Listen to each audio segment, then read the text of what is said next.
Olá, nono ano. Hoje nós vamos iniciar o nosso assunto de genética, começando sobre a estrutura da célula.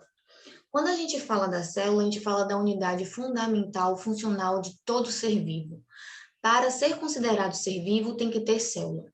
Existe, inclusive, um debate, né, na comunidade científica se os vírus são seres vivos ou não. Justamente porque os vírus, eles são acelulares, seres acelulares, ou seja, não têm célula. Então, apesar dos vírus terem material genético, terem a capacidade de evoluir, ou seja, de se transformar ao longo do tempo, eles não são considerados seres vivos justamente pela ausência de célula. Então, para seres, né, serem considerados seres vivos, é preciso ter célula. A célula é a unidade funcional, é a unidade fundamental de todo ser vivo. A célula ela está dividida basicamente, né, compartimentalizada, basicamente em três unidades: membrana plasmática, citoplasma e núcleo. Nós vamos estudar com detalhes essas três partes da célula. Quando a gente fala de membrana plasmática, é como se fosse uma barreira que individualiza a célula, que separa a célula do meio externo em relação ao meio interno. Olhem aqui a imagem dessa célula que está no módulo de vocês. É uma célula animal, tem a membrana plasmática aqui, ó. Essa membrana plasmática, como eu falei, está individualizando, separando o que está fora da célula de dentro da célula. A membrana plasmática ela é de extrema importância porque ela seleciona, ela é uma barreira que seleciona as substâncias que vão entrar e que vão sair da célula, tá?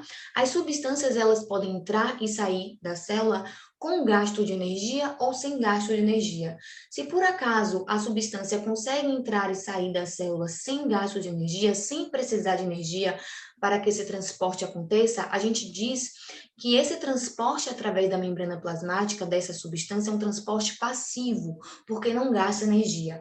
Caso a substância precise de energia para passar, ou seja, entrar ou sair da célula, a gente diz que esse tipo de transporte é um transporte ativo. Quando a gente fala do citoplasma, é justamente essa parte interiorizada da célula, tá? Então, o citoplasma tem uma consistência gelatinosa, as principais reações metabólicas da célula acontecem no citoplasma, e no citoplasma tem justamente essas que a gente chama de organelas citoplasmáticas, tá? Que são compartimentos onde cada organela exerce uma determinada função. Nós vamos ver que nem todas as células apresentam essa variedade de organelas citoplasmáticas, mas quando a gente fala de células animais, que são esse tipo de célula que a gente está mostrando aqui, que o módulo trouxe para vocês, tem sim essas organelas citoplasmáticas. É como se existisse uma divisão de trabalho dentro do citoplasma, onde cada célula, ou desculpa, onde cada organela fosse um setor que realiza sua função específica. Então, quando a gente fala, por exemplo, de ribossomos, organelas citoplasmáticas ribossomos, são organelas que têm a capacidade de sintetizar, produzir proteínas. Proteínas essas que vão ser utilizadas dentro da própria célula. Quando a gente fala de uma organela chamada de retículo endoplasmático, e aí o retículo endoplasmático pode ser granular ou rugoso, né?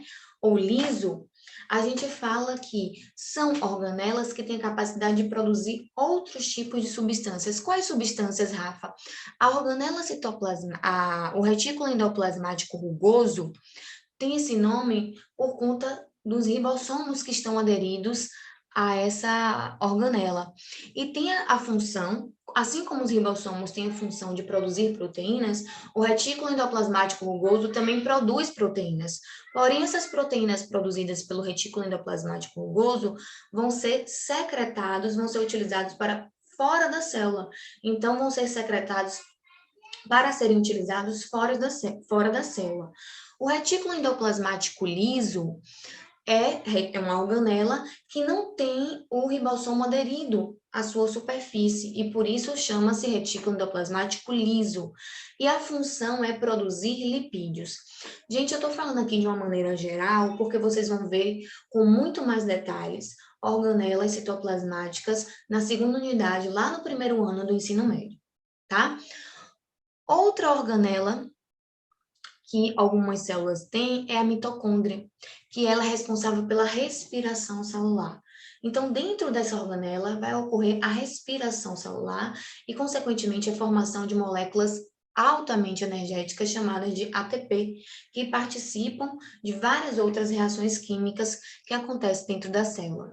A gente tem também, dentro das células, organelas chamadas de lisossomos, onde dentro dessas organelas tem enzimas digestivas que participam do processo de digestão de substâncias que entram na célula. Temos também os centríolos, tá? Que são como se fossem tubos de proteínas que permite a movimentação de organelas dentro da célula e que permite, inclusive, no caso das amebas, que são seres unicelulares, ou seja, só tem uma célula, permite a movimentação desses seres.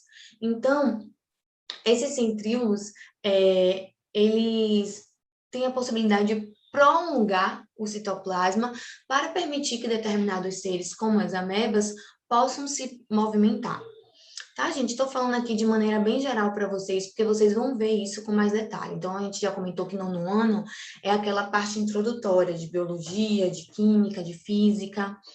Outra organela que eu queria chamar a atenção para vocês é uma organela que é como se fosse vários sacos juntinhos, chamado de complexo de Golgi ou complexo golgiense. Essa organela fica bem juntinha ao retículo endoplasmático liso e retículo endoplasmático rugoso. Porque quando o retículo endoplasmático rugoso, por exemplo, produz a proteína, e aí a proteína ela é encaminhada, né, transportada através desse retículo endoplasmático rugoso, a proteína acaba sendo armazenada no retículo endoplasmático liso, e esse retículo endoplasmático, armazenada no complexo de Golgi, e é justamente esse complexo de Golgi que secreta, que vamos dizer assim, expulsa, que coloca para fora essa proteína produzida no retículo endoplasmático rugoso, para que essa proteína possa ser, quando secretada para fora da célula, possa ser utilizada fora da célula, tá? Um outro compartimento celular que eu quero comentar com vocês é o núcleo. Vocês vão ver que nem todas as células têm núcleo, mas as células eucarióticas têm núcleo. Por que as células eucarióticas têm núcleo? O núcleo é uma região que tem um material genético, que tem o DNA, que é essa molécula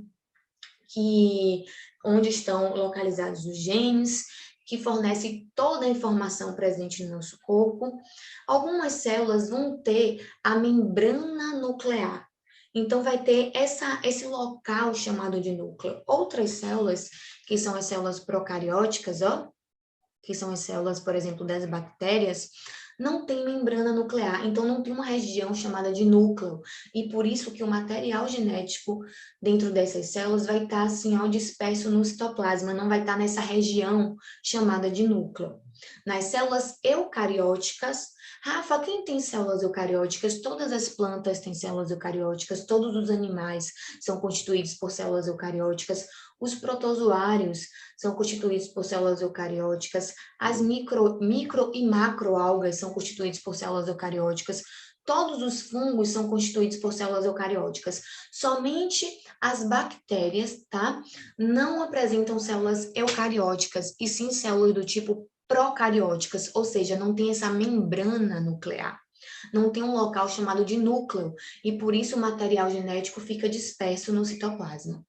Quando a célula do tipo eucariótica, a célula vai ter esse núcleo com seu material genético dentro. Olha aqui, a célula animal que eu acabei de mostrar para vocês, ela tem um núcleo, tá? Tem essa membrana nuclear que está circundando aqui o núcleo e tem essa região dentro da célula chamada de núcleo. Justamente é uma região onde está o quê? O material genético da célula, tá bom? Eu vou fazer esse exercício com vocês aqui, é um exercício que já está respondido, que a gente vai discutir, na verdade, o exercício, tá? Então, olhe bem, a célula é o exercício da página, deixa eu dar uma olhadinha aqui, para vocês acompanharem, página 327. Fala o seguinte, a célula é considerada a menor parte viva de um organismo. É a menor parte viva, é a unidade fundamental, é a unidade essencial, funcional de todo ser vivo. Identifique e relacione as partes de uma célula com suas funções. Nessas colunas aqui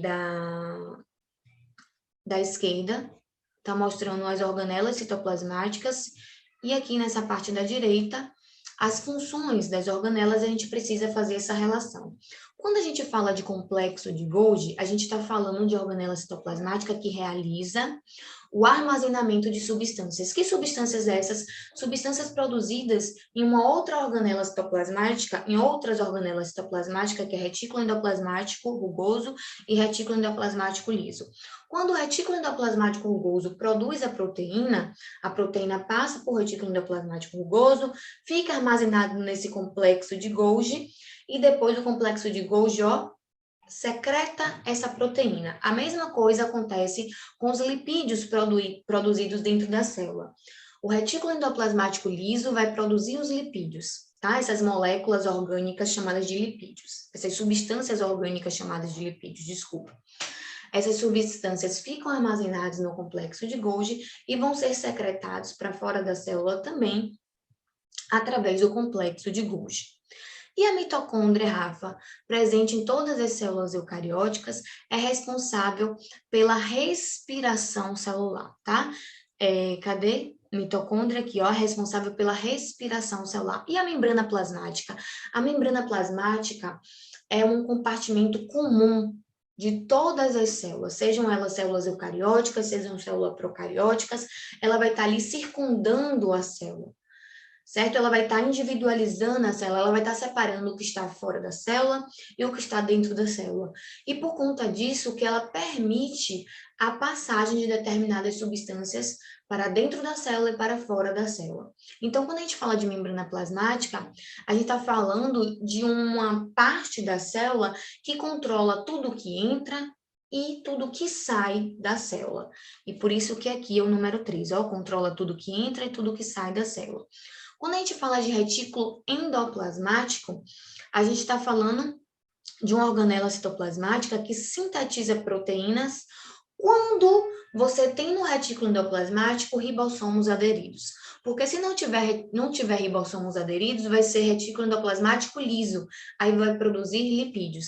Mas se por acaso essa organela citoplasmática tivesse os retículos se tivesse os ribossomos ali aderidos à superfície, vai produzir o quê, Rafa? Vai produzir proteínas, tá? E os lisossomos? Lisossomos são outros tipos de organelas que estão ali também no citoplasma, que tem enzimas digestivas dentro desses lisossomos, e por isso a função dos lisossomos vai ser o quê? Digestão celular, vai participar da digestão de substâncias que estão dentro da célula. Beleza, meu povo? Então, a sequência correta para essa questão é 1, 2, 5, 3 e 4. Quem tem módulo, faz no módulo. Quem está sem módulo, vai fazer no caderno, tá? Olha essa questão aqui, questão 2. O nariz libera uma secreção, então o nariz formado por, é um órgão com seus tecidos constituídos de células. Então, o nariz libera uma secreção que é produzida pelos ribossomos e transportada pelo retículo endoplasmático e depois armazenada e liberada. Então, se é produzida pelos ribossomos, a gente já sabe que vai ser o quê? Uma substância orgânica proteica, vai ser uma proteína. Vai ser ali transportada ao longo do retículo endoplasmático, tá? E depois armazenada em uma outra organela para ser secretada para fora da célula do nariz. Assim, pode-se dizer que a organela responsável por essa liberação da secreção das células da parte externa do nariz é, gente, qual organela celular responsável pela secreção, armazenamento e secreção de substâncias? Complexo de Golgi ou complexo golgiense ou complexo de Golgi, Essa é a questão C. Rafa, por que não ribossomos? Porque ribossomos produz proteínas. Por que não retículo endoplasmático? Porque o retículo endoplasmático vai permitir o quê? A produção de proteínas quando tem ribossomos aderidos a esse retículo endoplasmático e, e o transporte dessas proteínas ao longo do retículo endoplasmático. Então, o retículo endoplasmático não secreta, não coloca para fora das células essas proteínas. Quem coloca para fora das células é justamente o complexo Golgiense, também chamado de complexo de Golgi. E os lisossomos, Rafa? Os lisossomos, como eu havia dito, são organelas citoplasmáticas que realizam a digestão celular, a digestão de substâncias que estão dentro das células, por conta daquelas enzimas digestivas que estão ali dentro dos lisossomos. Então, a organela citoplasmática presente dentro da célula, tá?